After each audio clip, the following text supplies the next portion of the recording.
नमस्कार, मैं हूं सत्येंद्र रंजन। जनचौक अपडेट में आपका स्वागत है। आज एक ऐसी घटना पर हम लोग बात करेंगे जो दुखद है, दर्दनाक है, जिसमें भ्रष्टाचार और आपराधिक लापरवाही का मेल है और जो ये बताता है या यह सवाल उठाता है कि आखिर हमारे देश में इंसान की जिंदगी कितनी मूल्यवान है।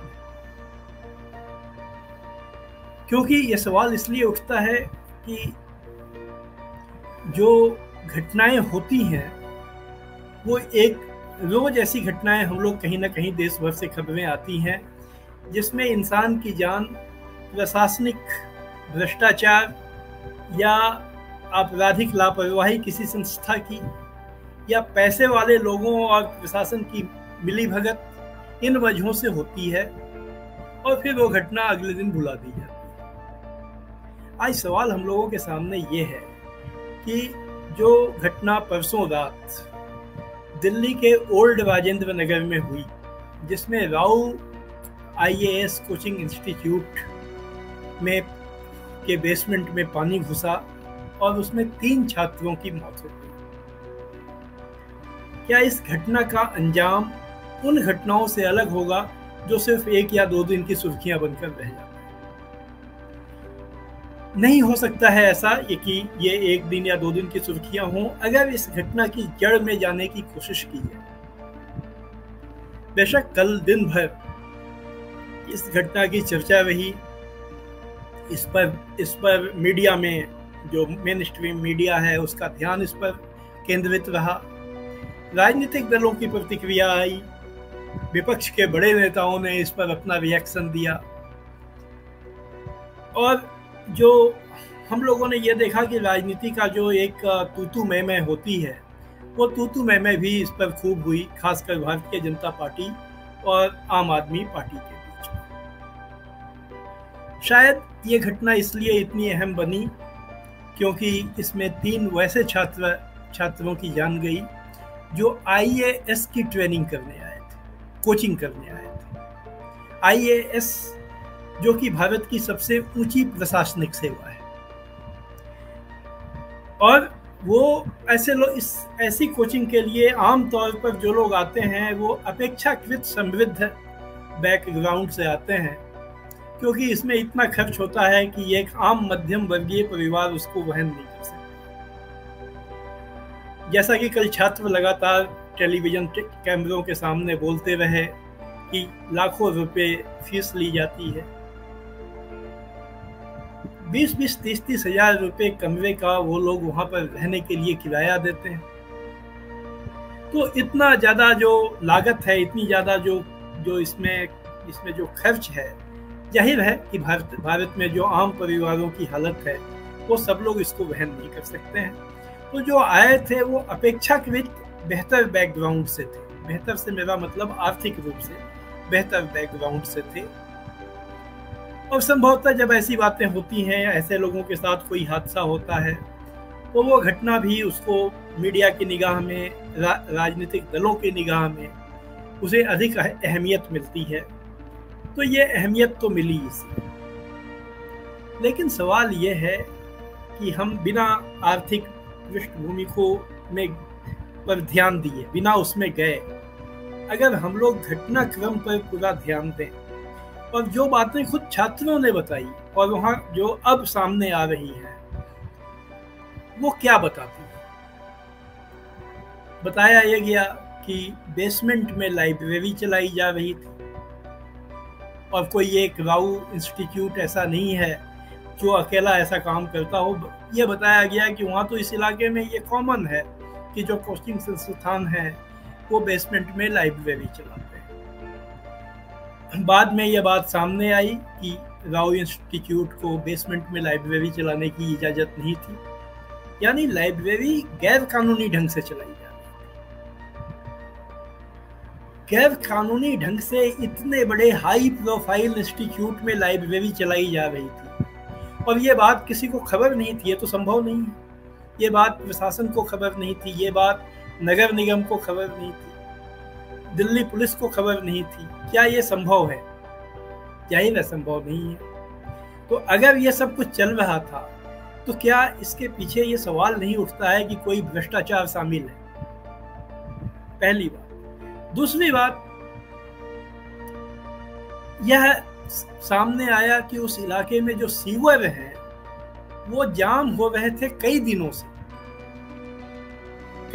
से वो सीवर जाम हो रहे थे। इसकी जानकारी नगर निगम अधिकारियों को थी, उनको बताया गया था कि उसमें से पानी बह रहा है, लेकिन उस पर किसी ने ध्यान नहीं दिया। जहां तक बेसमेंट में लाइब्रेरी चलाने की बात है, तो एक छात्र ने टीवी कैमरे के सामने आकर बताया कि उसने पिछले महीने यानी जून में उसने ऑनलाइन माध्यम से शिकायत दर्ज कराई थी कि ऐसा यहाँ चल रहा है। जो भी उसका जो ऑनलाइन उसका मीडियम माध्यम है, वहां पर जाकर उसने लिखित शिकायत दर्ज कराई थी। उस पर कुछ नहीं हुआ, सब कुछ एज यूजुअल चलता रहा, जैसा कि एज यूजुअल चलता रहता है। अब ये छात्रों से अपेक्षा करना कि जब वो दाखिला लेने आते हैं तो वो पता करें कि यहाँ क्या कानूनी है, क्या गैर कानूनी है, और इसके बाद वो दाखिला लें। जैसा कि कुछ पॉलिटिकल जो लोग हैं उन्होंने ये कहा कि छात्र भी तो दोषी है, लेकिन ये व्यवहारिक रूप से संभव नहीं है। छात्र एक ऊंची आकांक्षा लेकर, IAS बनने की आकांक्षा लेकर आते हैं और वो उसके लिए लाखों रुपए खर्च करते हैं कोचिंग में, सिर्फ कोचिंग में। उसमें से बहुत से कम छात्रों का चयन होता है। ये सबको मालूम है कि जो IAS में सफल होने की जो दर है वो बहुत ही कम है, फिर भी लोग आते हैं और वो इस तरह की कोचिंग में अपना दाखिला लेते हैं।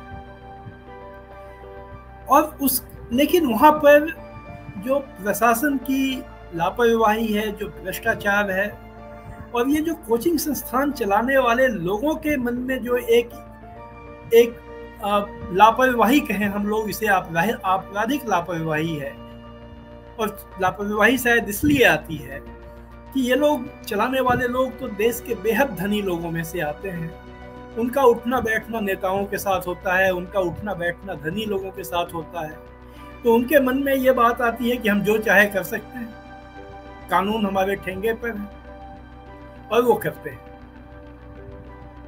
और उसका ही नतीजा हुआ कि कल अचानक सीवर से और परसों दिल्ली में कोई ज्यादा बारिश नहीं हुई थी, साधारण बारिश हुई थी। इसलिए इसमें फ्लडिंग का जो कहा जाता है कि बाढ़ जैसी स्थिति हो गई, यह बात तो बिल्कुल तथ्यहीन है, इसमें कोई फैक्ट नहीं। अगर उतनी बारिश पर इतनी फ्लडिंग हो सकती है, तब तो दिल्ली, आप भगवान में, ईश्वर में यकीन करते हो या ना करते हो, लेकिन आपको यही कहना पड़ेगा कि फिर तो सब कुछ ईश्वर के भरोसे है। तो दिल्ली में कोई ऐसी बारिश उस दिन हुई नहीं थी। तो जाहिर है सीवर जाम था, सीवर में अचानक कोई वजह से सीवर फट गया और सीवर का पानी उस बेसमेंट में चला गया। बताया गया कि जो 7 से 8 फीट तक पानी भर गया। और छात्र जो कि वहां लाइब्रेरी में रात में पढ़ाई कर रहे थे, उनके लिए निकलना असंभव हो गया। 3 छात्रों की मौत हो गई। जो आखिरी मीडिया रिपोर्ट थी, 27 छात्रों को वहां से जब NDRF की टीम गई तो उसने निकाला। उनमें से बहुत से छात्रों को अस्पताल भेजा गया। तो ये कुल मिलाकर एक दिमाग को, मन को दहला देने वाली घटना है। लेकिन बात फिर घूम फिर कर वहीं आती है कि ऐसी घटनाएं इस देश में इतनी ज्यादा हैं, रोजमर्रा के स्तर पर हैं, कि इस घटना का भी कब तक असर रहेगा और इसमें सचमुच क्या कार्रवाई होगी, हम लोग इसका अनुमान नहीं लगा सकते हैं। आज ऐसी खबरें जरूर आ रही हैं कि उस इलाके में कई इमारतों पे छापा मारा गया है, कुछ बिल्डिंग्स को बंद कराया गया है, उसको सील किया गया है। जो राउ इंस्टीट्यूट के 2 बड़े अधिकारियों को पुलिस ने गिरफ्तार कर लिया है। ये सभी बातें अब आई हैं। ये पोस्ट फैक्टो चीज़ें हैं, इतना तो सिस्टम में सरकार को भी करते दिखना पड़ता है। लेकिन कल जो उसके बाद घटना हुई, ऐसा लगता है कि ये सारी जो दर्दनाक घटना है, ये एक मौका है पॉलिटिकल स्कोर सेट करने का, राजनीतिक बदला देने का। तो चूंकि दिल्ली में आम आदमी पार्टी की सरकार है, एमसीडी में भी अभी आम आदमी पार्टी के मेयर है, तो बीजेपी के लोग इसको उन्होंने मौका बनाया कि ये आम आदमी पार्टी की नाकामी है, आम आदमी के पार्टी के लोकल विधायक क्या कर रहे थे। इसी बीच कल जो दिल्ली के मंत्री हैं सौरभ अग्रवाल, उनका एक वीडियो आम आदमी पार्टी की तरफ से जारी कर दिया गया, जिसमें दिखाया गया कि दिल्ली एमसीडी के अधिकारियों के साथ बैठकर दिल्ली का मंत्री कह रहा है कि आप उस इलाके में चलो हमारे साथ देखने के लिए, वहां की हालत क्या है। और अधिकारी कह रहा है कि नहीं, मेरे पास तो टाइम नहीं है, आज मैं नहीं जा पाऊंगा। अंत में सौरभ भारद्वाज ये कहते हैं कि आपको जिस दिन टाइम है उसी दिन बताओ, मैं चलने को तैयार हूं। लेकिन फिर भी अधिकारी ने कोई टाइम नहीं बताया। ये स्थिति क्यों है? यह जो स्थिति इसलिए है क्योंकि केंद्र सरकार ने पिछले साल एक कानून बनाकर दिल्ली सरकार को अधिकार विहीन कर दिया। सारे अधिकार एलजी को दे दिए गए, लेफ्टिनेंट गवर्नर को। लेफ्टिनेंट गवर्नर अधिकारियों के माध्यम से दिल्ली का शासन चलाता है। आम आदमी पार्टी का बचाव करने का हमारा कोई इरादा नहीं है। आम आदमी पार्टी के जो विधायक हैं, जो उनकी एमसीडी है, उसकी जो भी जवाबदेही है वो तय होनी चाहिए। लेकिन ये वस्तुगत परिस्थिति यह भी है कि दिल्ली का शासन प्रत्यक्ष रूप से केंद्र सरकार की तरफ से एलजी के माध्यम से चलाया जा रहा है। तो जिम्मेदारी तो फिर जिसके पास जितना अधिकार, उसी अनुपात में उसकी जिम्मेदारी तय होगी, उसी अनुपात में उसकी जवाबदेही तय होगी। और ये जवाबदेही, क्या केंद्र सरकार अपनी जवाबदेही, अपने हिस्से की जो जवाबदेही है वो लेने को तैयार होगी? ऐसी संभावना तो नहीं दिखती। उसके बाद तीसरा पहलू, चूंकि ये घटना हुई तो ये जो कोचिंग करने वाले छात्रों का, सैकड़ों छात्र उस इलाके में इकट्ठे हो गए।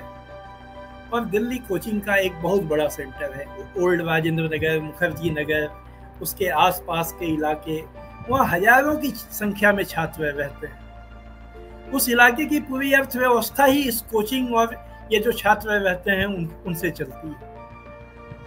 तो जाहिर है कि जब उनकी कम्युनिटी के किसी 3 छात्रों की मौत गई या इतना बड़ा हादसा हुआ, तो वो लोग इकट्ठे हुए विरोध जताने के लिए। देर रात से इकट्ठे होने लगे, शनिवार की देर रात से कल दिन भर चलाते रहे अपना विरोध।